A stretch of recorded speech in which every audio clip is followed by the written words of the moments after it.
What's up mga OG?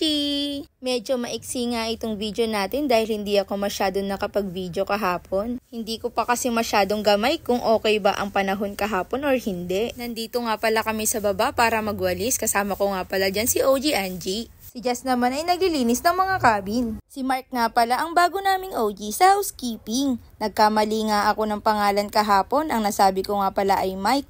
Pero Mark yun. Sana naman Mark, i-follow mo na ako. Eme! Paano mo naman makikita ang video natin kung hindi ka naka-follow sa akin? Charot! Hindi pa nga natin ma-upload ang part 2 ng housekeeping with the OGs dahil waiting pa nga ako na isend nila sa akin ang mga video. Salamat nga pala kay Angie at kay Jess dahil number 1 basher ko sila. Number 1 supporter. Eme! Thank you nga pala sa inyong dalawa dahil nagka-ads na tayo. Paano na ako kung wala kayo?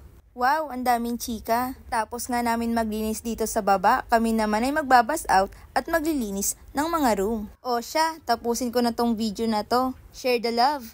Ingat kayo palagi. Thank you for watching. Bye-bye!